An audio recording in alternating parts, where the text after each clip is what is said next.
Bagus bagus. Istimewa. Katanya juga menyalahkan Istimewa. Biar katanya tua karena kau dituhakan dia tua. Bujuk tua. Yang pertama tadi, apabila Bilal itu kita datang itu sholat itu ketika khutbah sudah masuk pian tadi, ketika sudah naik khatib, sudah naik mimbar, sudah membaca khatib, sudah khutbah, datang orang sholat sunnah, sholat sunnah. Maka apabila kita datang setelah khatib sudah naik mimbar, bagusnya, afdalnya kita itu langsung duduk mendengarkan khutbahnya. Afdalnya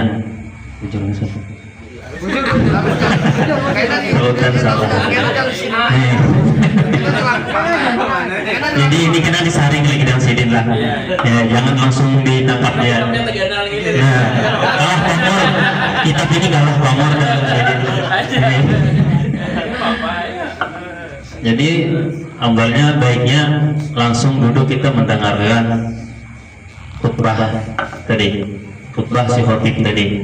Apabila sudah mulai, apabila khatib sudah naik mimbar, maka lebih baik kita dengarkan langsung. Terus yang kedua tadi, apabila imam ini terserak di hati kita, itulah terserak. Jangan jatuh dari belakang. Kalau dapat pahala, apa ada tetap kita dapat pahala. Afdalnya menjadi imam tuh yang fasih bacaannya, Kalau sama-sama kata fasih, baik ada yang bagus suaranya. Kalau kayak Jasidin tadi, apa dapatkah kita pahala? Sedangkan kita nih ada serak dengan imam nih, rajin menggibah, rajin memandiri orang, rajin Menyalahkan orang lah. ya pokoknya itulah. Tetap dapat pahala, tetap sama dapat pahalanya kayak biasa, kecuali bacaan sidin lebih fasih kita daripada sidin misalnya, maka lebih baik kita yang jadi imam. Karena dijelaskan sidin lagi yang detailnya lah. Itu jadi Kalau jadi imam dimusuhi bisa dimusuhi kalau jadi imam. Bujur sampai itu masuk. Jadi pertanyaan pertama Bang Dian tadi ini menanyakan bagaimana hukum makmum yang datang ketika khatib tadi ini sudah berdiri di atas mimbar. Apakah dia tetap sholat sunnah ataupun langsung duduk? Nah ini terjadi khilafiyah, terjadi khilaf para ulama. Jadi pendapat yang pertama mengatakan langsung duduk pian, cuman pian ganti dengan bacaan tasbih subhanallah walhamdulillah wa la ilaha illallah wallahu akbar sebanyak 3 kali. Jelas nggih? Satu. Pendapat yang kedua, itu di dalam kitab Sunan Abu Daud tetap disunnahkan untuk sholat sunnah tahiyatul masjid, langsung digabung dengan qobliyah qobliyah Jumat, sholat Jumat langsung situ. Nah, tapi pengerjaannya yang wajib-wajib saja. Takbiratul ihram, Fatihah, Allahu Akbar, ruku, sami Allah min hamidah, Allahu Akbar, Allahu Akbar, Allahu Akbar, Allahu Akbar, Fatihah, Allahu Akbar, Allahu sami Allah min hamidah, Allahu Akbar, Allahu Akbar, Allahu Akbar, Allahu Akbar, tahiyat. Sampai Allahumma shalli ala sayyidina Muhammad wa ala ali sayyidina Muhammad. Assalamualaikum warahmatullahi wabarakatuh. Assalamualaikum warahmatullahi. Dengan ringkas. Jelas nggih? Jadi terserah pian hendak langsung duduk bagus saja juga, tapi diganti dengan tasbih sebanyak 3 kali. Subhanallah alhamdulillah wa la ilaha illallah Allahu akbar. Subhanallah alhamdulillah wa la ilaha illallah Allahu akbar. Subhanallah alhamdulillah wa la ilaha illallah Allahu akbar. Atau pian gawi salat tahiyatul masjid tadi. Tapi yang wajib-wajibnya aja di antara rukunnya. Jelas nggih? Itu pertanyaan pertama. Pertanyaan kedua, Bagaimana hukumnya kita mengetahui imam ini tertuju penggibahan? Masalah ini menggibah itu hubungan dia dengan Allah Subhanahu wa Ta'ala. Asalkan dia tadi ini memang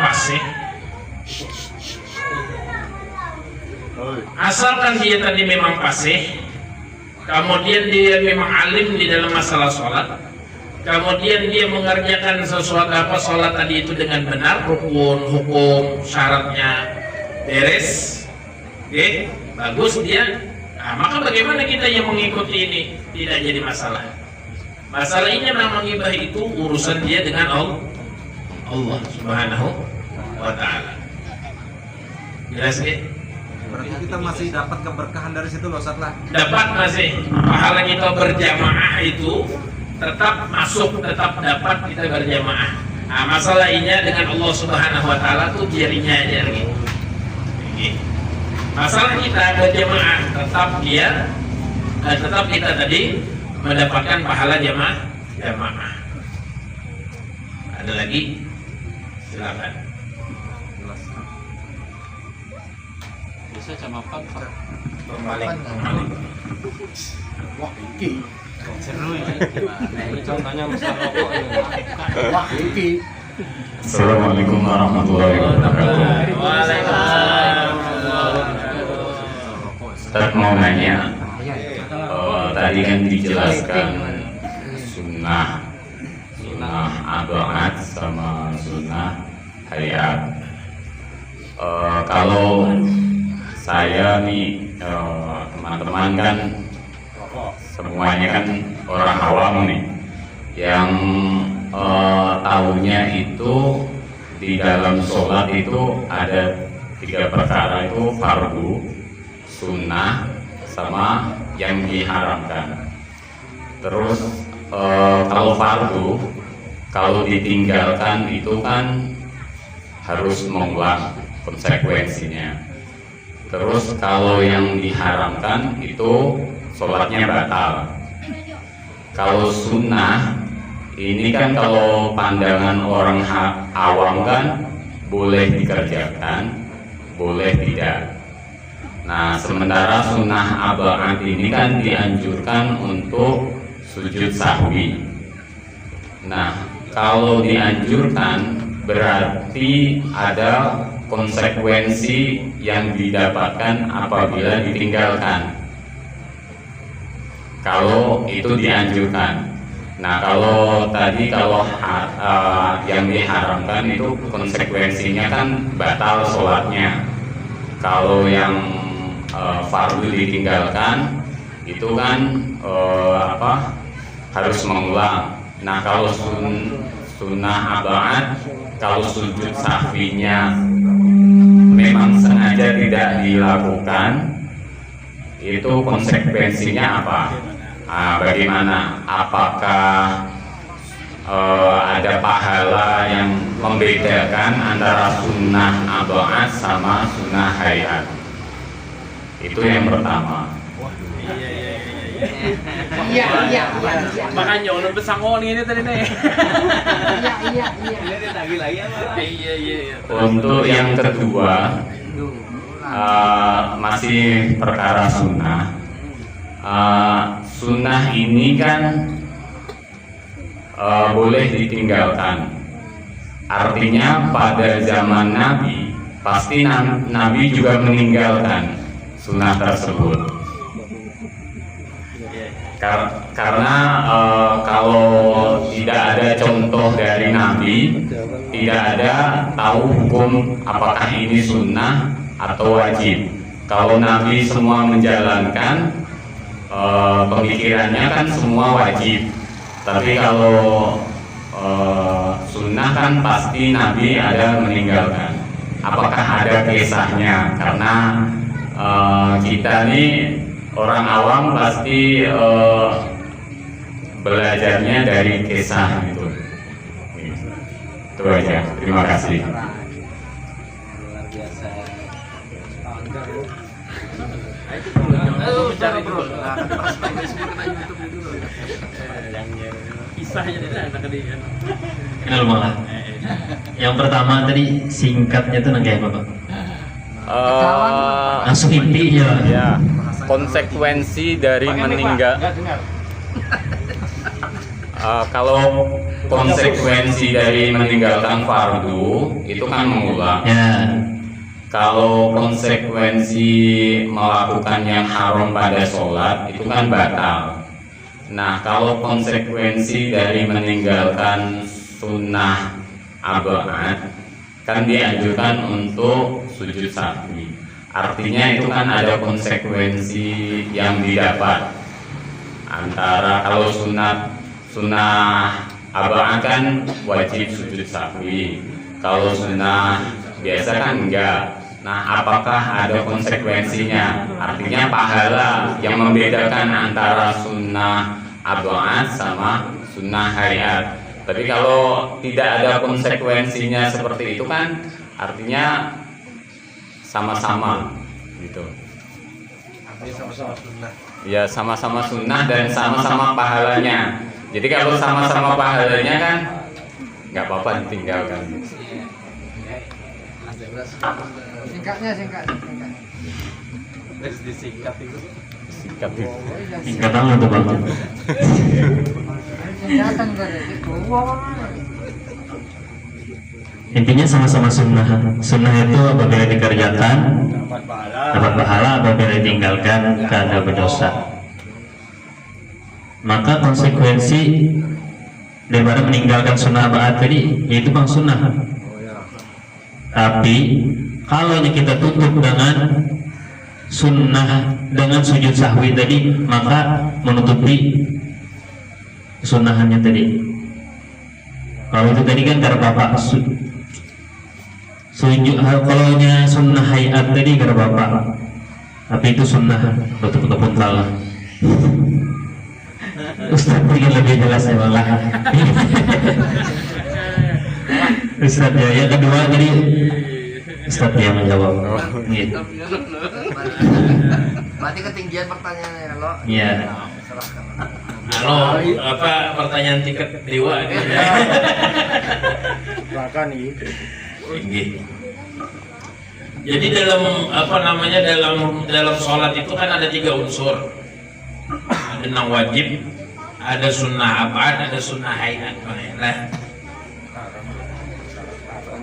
yang pian tanyakan tadi, kalau misalnya kita ini kan masalah sunnah abad deh. Misal Sami'allahu liman hamidah, lalu kita ini dengan sengaja meninggalkan kunut, gitu kan? Dia langsung mencontohkan. Lalu kita dengan sengaja meninggalkan kunut, lupa atau dengan sengaja meninggalkan kunut. Nah, itu di dalam hadis Nabi dikatakan itu bagaikan seseorang yang memiliki baju tapi bajunya itu sobek sedikit. Ada punya baju tapi bajunya sobek sedikit sobek. Tapi memudaratkanlah, membukalah dengan auratnya tidak, membatalkanlah dengan sholatnya tidak. Nah, lalu nanti sebelum salam, bil alamina innaka hamidum majid, ketinggalan kunut tadi baik disengaja ataupun lupa, lalu pian tambal dengan sujud sahwi, ditambal dengan sujud sahwi. Maka kesunahan sujud sahwi tadi itu bagaikan jahitan yang menambal daripada kesobekan tadi itu. Jelas nggih? Artinya ketika kita apakah kelupaan sunnah abad atau sunnah hayat, lalu kita tambal kelupaan tadi ataupun ketinggalan tadi dengan sujud sahwi, maka itu seperti tambalan jahitan pada baju. Artinya yang asalnya baju itu sobek, maka ditambal jadi bagus lagi, walaupun ada cacatnya. Kalau kawa ya kita berharap sholat itu kita kalau bisa ya sempurna, bagus. Tapi karena manusia ini banyak hilaf, banyak lupanya, banyak kada ingatnya, Maka bisa saja terjadi ketika sholat itu lupa, kan ingat,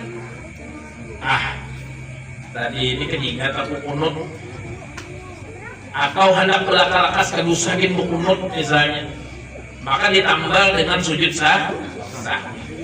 Nah kemudian ada suatu kesunahan di bawah daripada sunnah abad di dalam sholat, apa itu? Yaitu sunnah hayat.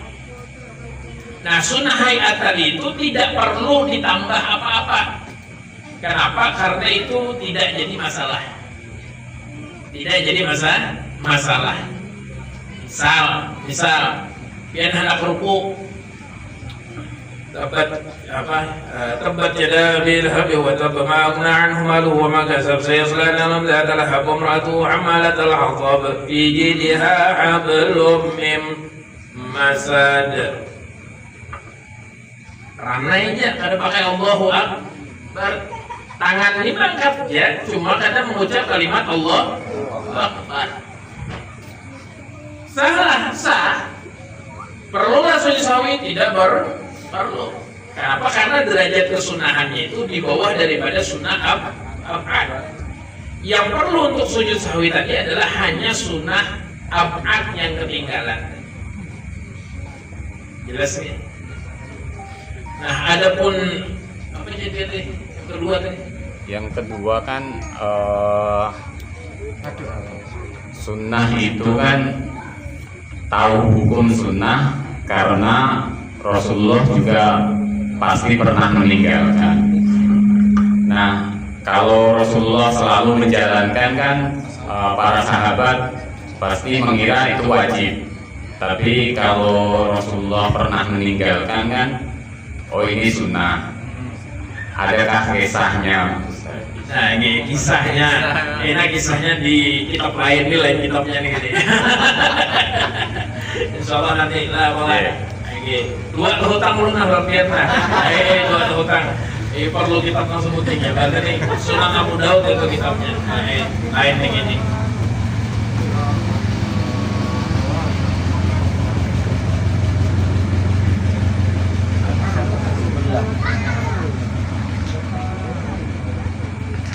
Iklan. Oke, ada lagi? Ada lagi? Lagi Ustadz. Nyaman belum pulang dah. Tadi Ustadz menyebut bahwa sunnah ab'ad itu lebih tinggi daripada sunnah hayat. Nah, berarti ganjarannya pahalanya lebih tinggi. Nah, kalau bisa diibaratkan ganjarannya seperti apa? Ganjaran sunnahnya kan. Ya, terima kasih. Utang lagi Ustaz lah. Berarti 3. Utang lagi biar. Makan soto sama makan sate gitu.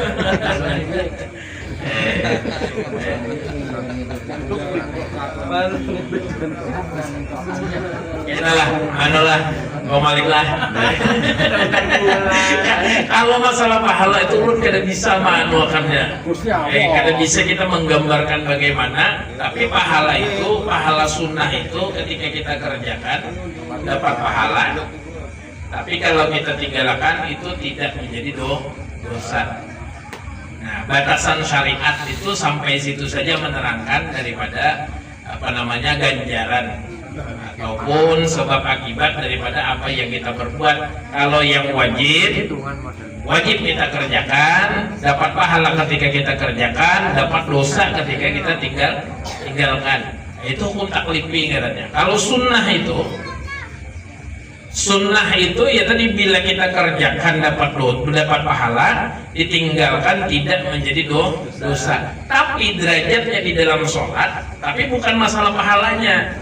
Derajat ini artinya ada konsekuensinya bila ketinggalan.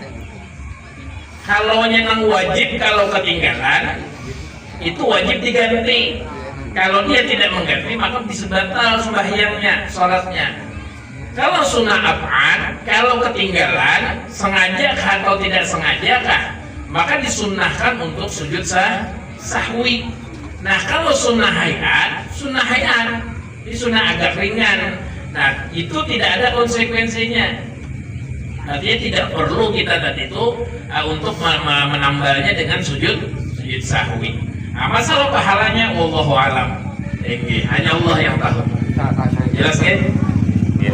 Nah, ulun lagi.